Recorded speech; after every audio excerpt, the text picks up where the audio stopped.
Κύριε Κοτσομητόπουλε, καλημέρα σας. Καλημέρα σας. Καλημέρα σε όλους τους ακροατές. Μέλος του Εθνικού Συμβουλίου Διεκδίκησης των Γερμανικών Οφειλών. Μάλιστα, οι οποίες είναι βεβαίως οι επανορθώσεις από τον πόλεμο και το κατοχικό δάνειο.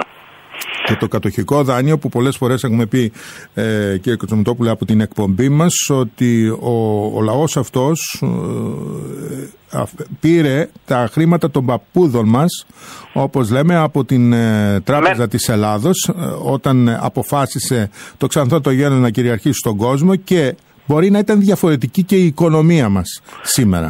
Προκάλεσαν τυπώνοντας χρήμα για να εξυπηρετηθούν οι ίδιοι ένα τεράστιο πληθωρισμό και εξανεμίστηκαν όλες οι περιουσίες. Απαξιώθηκαν όλες οι περιουσίες των Ελλήνων και περάσαμε σε μια μεγάλη οικονομική καταστροφή.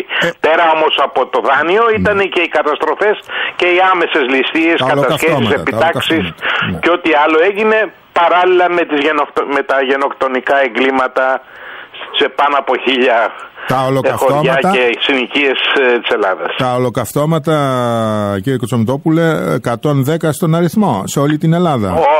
110 έχουν αναγνωρίσει τώρα ως μεγάλες περιοχές που έχουν γίνει. Έχουν υπολογιστεί επίσημα από το Υπουργείο Ανασυγκρότησης μετά από τον πόλεμο σε πάνω από 1500 χωριά και μικρές περιοχές και συνοικίες των πόλεων όπου έχουν γίνει μερικά ολοκαυτώματα. Έτσι μιλάμε τώρα από τα μπλόκα μέχρι τις πολεμικές επιχειρήσεις σε χωριά για λεγόμενα αντίπεινα για τη δράση, για την αντιστασιακή δράση των Ελλήνων τότε. Μάλιστα.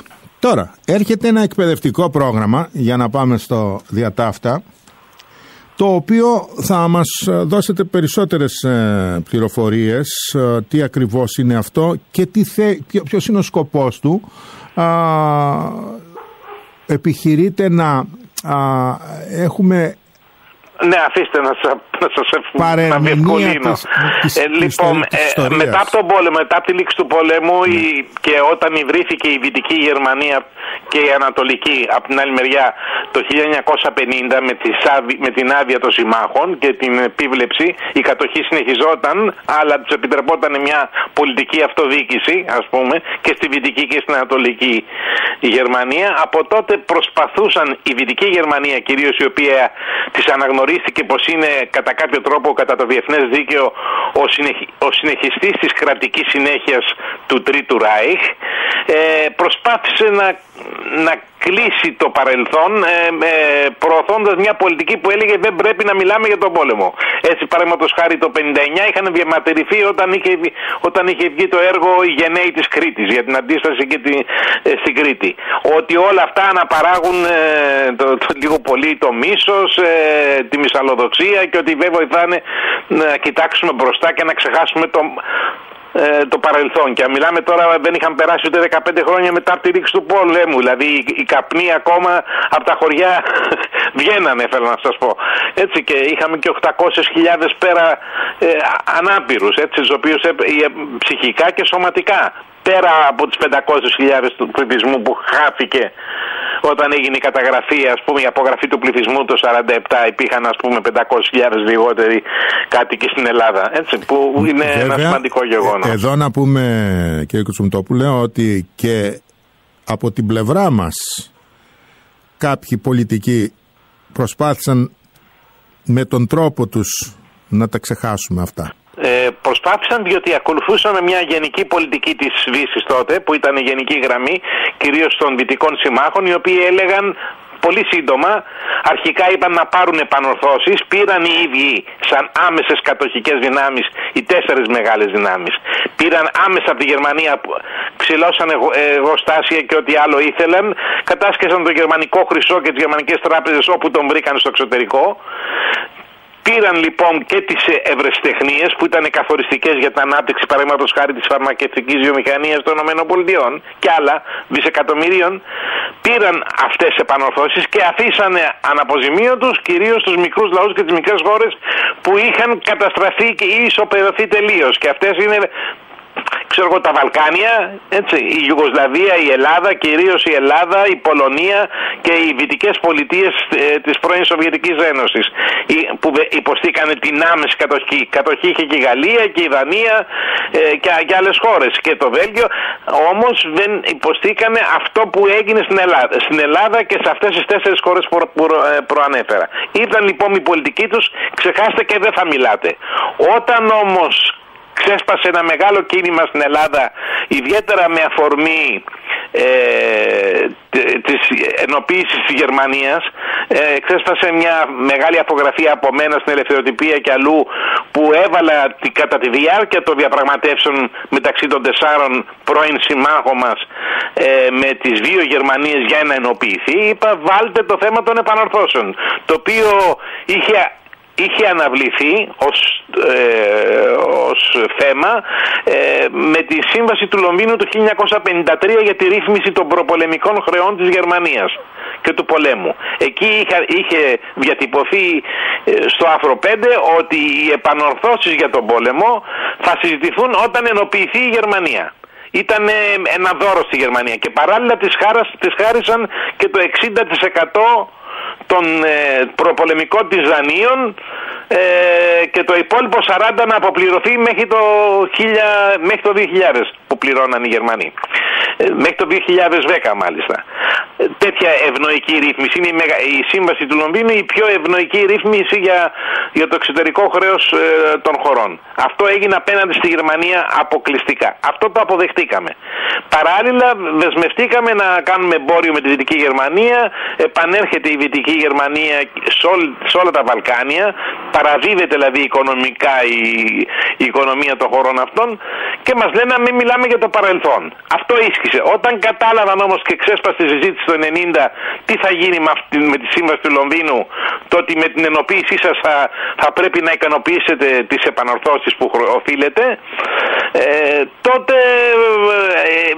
κατάλαβαν το ότι πρέπει να αλλάξουν την ιστορία κατά κάποιο τρόπο. Δηλαδή το ότι δημιουργήθηκε μια αναβίωσε η μνήμη. Στην Ελλάδα έγιναν, παραδείγματος χάρη, μετά από το 1995 με την δίκη του Διστόμου γίνανε 65.000 αγωγές κατά του γερμανικού κράτους, μετά από την αγωγή της νομαρχίας της Βιωτίας με τον αείμνηστο Γιάννη Σταμούλη. 65 με 70.000 άτομα, όπου και μέσα καταγράφεται σε αυτές τις αγωγές είναι όλη η μνήμη του ελληνικού λαού. Αναβίωσε λοιπόν ένα, όπως το λένε οι Γερμανοί, αντιγερμανικό πνεύμα, σε συνδυασμό με το 2000 και τα μνημόνια και την οικονομική κρίση, όπου η Γερμανία επέμενε οπωσδήποτε να αποπληρώσουμε εξωτερικό χρέος και να μας δώσουν καινούρια δάνεια με σκληρούς όρους, όπου τέθηκε φυσιολογικά το ερώτημα, να σας πληρώσουμε ναι, αλλά τι γίνεται με τα δικά σας. Και γιατί 50 χρόνια τότε, 60 έχουν περάσει, δεν ανταποκρίνεστε. Και οι Γερμανοί λέγανε έχει λυθεί, έχει ξεχαστεί, είμαστε πια σύμμαχοι στην Ευρωπαϊκή Ένωση, στέλνουμε Γερμανούς τουρίστες στην Ελλάδα και άλλα απαράδεκτα. Όμως δεν πρόκειται πια για ένα ιστορικό ζήτημα. Οπότε αλλάζει η τακτική. Αλλάζει τακτική και λένε πρέπει να αλλάξουμε την ιστορία. Άρα πρέπει να μπούμε μέσα. Έχουν διάφορους καθηγητές, το Χάιντς Ρίχτερ όπως ακούσατε, το Χάγκε Φλάισερ που συζητιέται λιγότερο. Οι οποίοι λένε ότι κάποιοι κακοί ναζί τα κάναν αυτά, η νέα γενιά της Γερμανίας δεν φταίει και εν πάση περιπτώσει και οι αντάρτες προκαλούσαν και κάνανε διάφορα έκδομα και προκαλούσαν τα γερμανικά αντίπεινα και όλα αυτά έχουν περάσει. Άρα αλλάζει η τακτική τώρα, πάμε να χτυπήσουμε... Να μπούμε μέσα στην ιστορία και να συμφιλιωθούμε, λένε πάντοτε με την έννοια της συμφιλίωσης. Από τα σχολεία. Να καθίσουμε από τα σχολεία. Ανέλαβε το Πανεπιστήμιο του Βερολίνου ανέλαβε να δημιουργήσει ένα αρχείο οπτικοακουστικό με καταγραφή διάφορων συνεντεύξεων και ό,τι μνήμες υπάρχουν και έχουν κατατεθεί εκεί πέρα, και από εκεί να βγάλουν μια καινούργια ιστορία. Τώρα το φεδρό στην ιστορία όλη αυτή και το προκλητικό είναι ότι στην Ελλάδα από το 45 μέχρι σήμερα έχουν γραφτεί πάνω από 10.000 βιβλία για την ιστορία της κατοχής. Πραγματικές, καταρχήν αμέσως μετά τον πόλεμο και μετά. Είτε από αντιστασιακούς είτε από θύματα. Έχουν καταγραφεί για κάθε περιοχή της Ελλάδας, υπάρχει λεπτομερής καταγραφή το τι έγινε σε όλη την περιοχή της Ελλάδας. Και όλοι γνωρίζουμε την ιστορία μας. Και επιστημονικές έρευνες, δεν μιλάω μόνο για ατομικές μνήμες. Σήμερα οι Γερμανοί στο Πανεπιστήμιο του Βερολίνου προσπαθούν να βρουν επιζήσαντες 95-100 χρονών να τους πούνε κάτι. Και βάσει αυτών να βγάλουν μια ιστορία. Και πάντοτε με ένα στόχο να φαίνεται το ότι τέλος πάντων υπήρχαν και Γερμανοί που κάναν αντίσταση, και όντως υπήρχαν έτσι κάποιοι λίγοι που περάσαν στο Αντάρτικο ή που λιποτάχτησαν, όλα αυτά. Οι αντάρτες που κάναν επίσης υπερβάσεις και παραβιάζαν το στερεωτικό δίκαιο, ας πούμε, ή κάναν εκτελέσεις Γερμανών κτλ. Αυτά όλα είναι απαράδεκτα βεβαίως, γιατί έχουν κρυφεί ήδη από τη δίκη της Νεβέργης.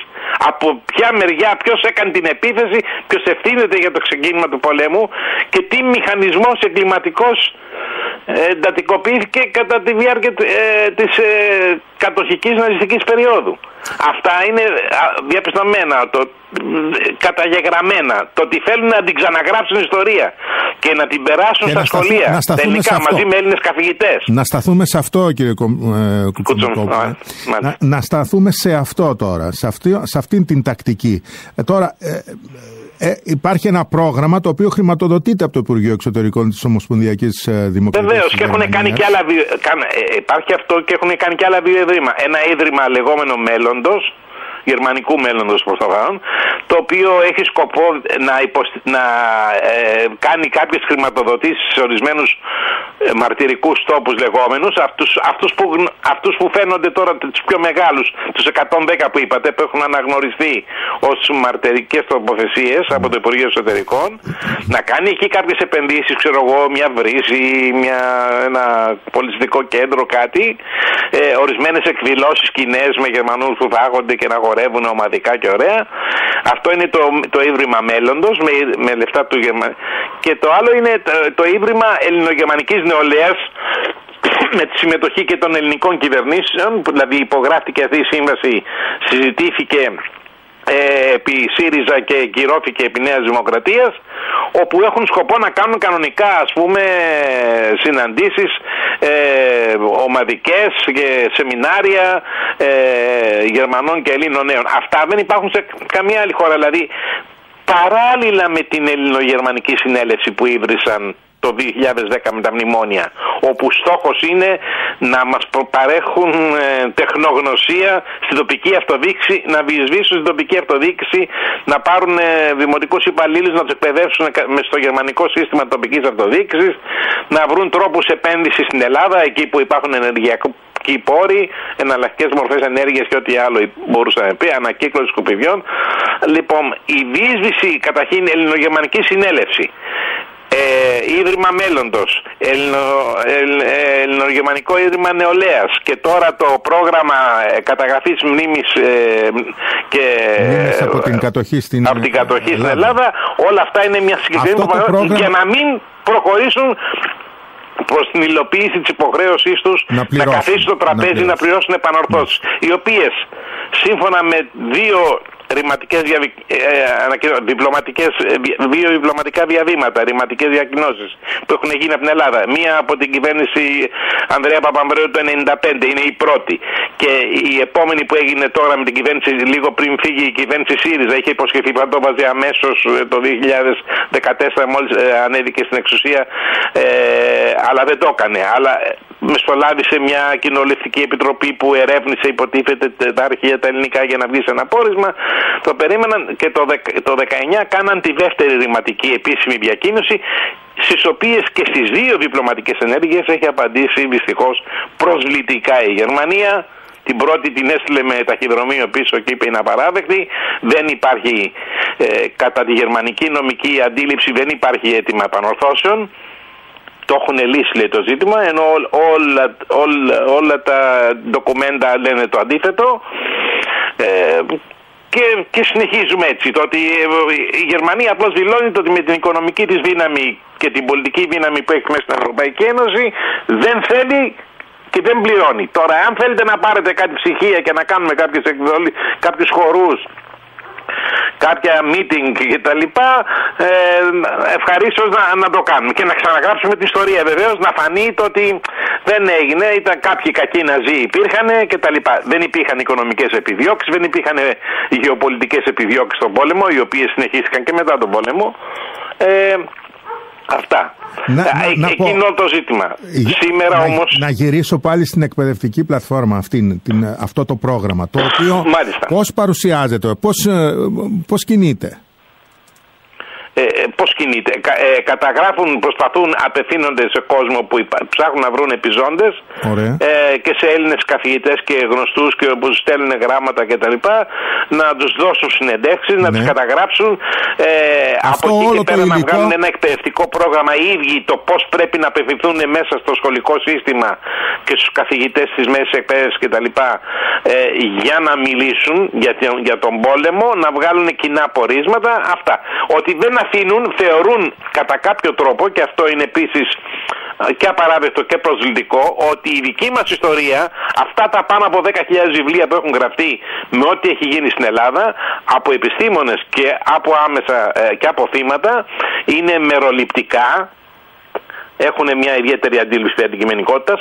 Θα έπρεπε να ακούσουμε και τη γερμανική άποψη, δηλαδή την ναζιστική άποψη, έτσι, κατά κάποιο τρόπο, και ότι άρα πρέπει από κοινού να γράψουμε την ιστορία μας. Όλο αυτό το υλικό θα έρθει να διδάσκεται στα σχολεία. Γι' αυτό και και η καινούργια το διάβημα ή την ανοιχτή επιστολή που έστειλε αυτή τη στιγμή προς την ΕΛΜΕ και σε όλους τους υπευθυνούς του Υπουργείου Πολιτισμού και παντού το ΕΣΔΟΓΕ, απευθύνεται και ζητά να συμμετάσχει και να μιλήσουμε το πώς μπορούμε να μην δεχτούμε αυτό το πρόγραμμα των Γερμανών. Δεν είναι αναγκαίο, έχει πολιτική σκοπιμότητα ξεκάθαρη και μέσα βρίσκεται και ας πούμε αυτό που λέγεται μια απόπειρα ιστορικού αναθεωρητισμού δηλαδή για τις αιτίες του πολέμου. Μάλιστα. Τα λοιπά. Θέλω όμως να πω ένα κάτι τελευταίο πολύ σημαντικό. Αν και φαίνεται ιστορικό το γεγονός, το κάνανε οι Γερμανοί έτσι με το να καθυστερούν δεκαετίες, ώστε σήμερα να σου λένε εντάξει τώρα πηγαίνετε, άντε να σας ζητήσουν και οι Πέρσες αποζημιώσεις για τον Μέγα Αλέξανδρο, ξέρω εγώ. Κάτι τέτοια λένε, κάτι τέτοια αστριάκια λένε, και προς τα εκεί το κατευθύναν την όλη συζήτηση. Καθυστερούμε να πληρώσουμε, περνάνε 60, 70, 80 χρόνια, οπότε πια είσαι απαρχαιωμένος, αναχρονιστικός κτλ. Ενώ από την πρώτη στιγμή θα μπορούσαν να πληρώσουν, και αν δεν μπορούσαν την πρώτη, θα μπορούσαν από το 1960, όπου είχε ακολουθήσει το λεγόμενο βυτικογερμανικό οικονομικό θαύμα, με στέλνοντας εκεί τους Έλληνες μετανάστες. Όλη η προσπάθεια αυτή τη στιγμή του Εθνικού Συμβουλίου Διεκδίκησης των Οφειλών της Γερμανίας προς την Ελλάδα, αλλά και την ενημέρωση που δίνουμε σήμερα, είναι στο να σταματήσει αυτό το πρόγραμμα, να σταματήσει αυτή η διάρκεια. Δεν το δεχόμαστε, δεν πρέπει να το δεχτούμε, πρέπει να κατανοηθεί ανεξάρτητα κομματικής ένταξης και ιδεολογικής, να το κατανοήσουμε αυτό πολιτικά, εθνικά και όπως θέλετε, δημοκρατικά από κάθε άποψη, διότι είναι θέμα δικαιοσύνης, και όσο δεν υπάρχει δικαιοσύνη δεν υπάρχει ειρήνη, λέμε εμείς,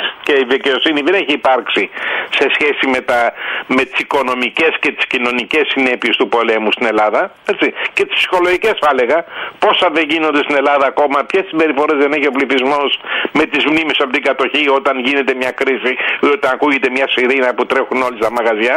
Δηλαδή υπάρχουν τραύματα, αλλά υπάρχουν και οικονομικές συνέπειες. Φανταστείτε τις συντάξεις που πληρώναμε για τους αναπήρους ή για τους αντιστασιακούς μέχρι το 2010. Φανταστείτε μόνο αυτό το κόστος και τι έχει καταβάλει η Ελλάδα γι' αυτό, και ας φανταστούμε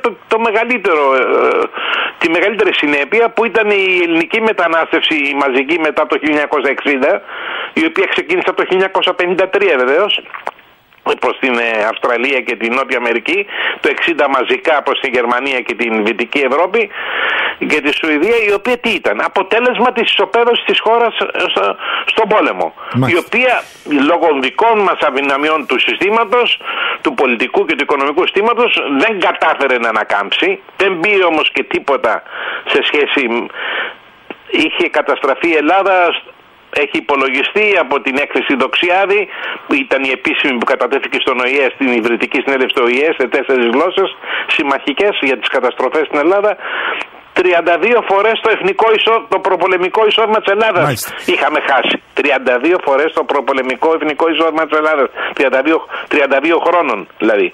32 χρόνων το προπολεμικό εισόδημα της Ελλάδας. Αυτό δεν το είχε η Γερμανία. Ακόμα η Γερμανία, ακόμα και μετά τον πόλεμο, είχε 7-8 φορές το προπολεμικό της εισόδημα χάσει τον πόλεμο. Παρά τις μεγάλες καταστροφές. Εδώ κλείνουμε και περιμένουμε. Μια τελευταία λέξη, επιτρέψτε μου. Είναι επίκαιρο λοιπόν το ζήτημα, διότι αυτή τη στιγμή τα όλα αιτήματα των επανεφώσεων στηρίζονται πάνω στην σύμβαση της Χάγης που είχαν κάνει οι μεγάλες δυνάμεις, ήταν οι συνθήκες ειρήνης, στις οποίες καθόρισαν τους όρους του πολέμου και προέβλεψαν ότι σε έναν αδικαιολόγητο και ευνηδιαστικό πόλεμο, ο οποίος έχει και οικονομικές συνέπειες, επιβάλλονται επανορθώσεις μετά από τη λήξη του. Αυτό το έχει προβλέψει η Σύμβαση περί πολέμου της Χάγης και εκεί βασιζόμαστε. Ακόμα και μια κατεχόμενη χώρα δεν θα πρέπει να την εξαντλείς και να την εξουθενώνεις ή να την γενοκτονείς. Και σε αυτή τη Σύμβαση της Χάγης πρέπει να είναι πρόοδος στον πολιτισμό, ότι είναι και το Σύνταγμά μας σήμερα στα βασικά του στοιχεία, στις βασικές του παραγράφους, στον πυρήνα του. Αυτό είναι και η Σύμβαση της Χάγης για τον πόλεμο. Επιβάλλει επανορθώσεις. Το Ιράκ υποχρεώθηκε να πληρώσει από το 1992 μέχρι το 2010 πάνω από 120 δισεκατομμύρια δολάρια σε επανορθώσεις και οι Ιρακινοί πέρασαν σε λιμοκτονία προς τις συμμαχικές δυνάμεις. Γιατί όντως είχε ξεκινήσει έναν άδικο πόλεμο στο Κουβέιτ, αλλά ο τρόπος που βάλαν τις επανορθώσεις μετά ήταν άλλο ζήτημα, ήταν άδικος, αλλά κατά το διεθνές δίκαιο επέβαλαν στο Ιράκ να πληρώσει επανορθώσεις. Ισχύει. Και αυτό εμείς αυτή τη στιγμή αντιμετωπίζουμε απειλές πολέμου. Άρα το να ζητάμε τώρα να ισχύσει το διεθνές δίκαιο απέναντι σε άδικους πολέμους ή επιθετικές ενέργειες, οι οποίες δεν στηρίζονται στο διεθνές δίκαιο και το παραβιάζουν, να ισχύσει η απειλή, αν θέλετε, ότι θα πληρώσεις αν παρανομήσεις κατά το διεθνές δίκαιο, που είναι η προέκταση του εσωτερικού δικαίου σε διεθνές επίπεδο, ό,τι ισχύει εδώ πέρα, άμα κλέψω εγώ ή αν κάνετε εσείς μια παράνομη ενέργεια, δεν θα αποσμιώσετε? Θα αποσμιώσετε. Αυτό θέλουμε να έχουμε και στο διεθνές δίκαιο. Μάλιστα. Και αυτό έχει υπογραφεί, υπάρχει από το 1900 και θέλουμε να ισχύσει. Και είναι προειδοποίηση σε κάθε απειλή που μπορεί να δεχτεί η Ελλάδα. Αν η Γερμανία είναι ειρηνικό και δημοκρατικό κράτος, όπως λέει, ας δώσει το καλό παράδειγμα και ας πληρώσει τις επανορθώσεις που οφείλει στην Ελλάδα. Τότε θα έβγαινε και ένα παράδειγμα προς την Τουρκία και προς άλλες επιθετικές ενέργειες που γίνονται παράνομα κατά το διεθνές δίκαιο απέναντι σε λαούς. Κύριε Κουτσομητόπουλε, σας ευχαριστώ πολύ.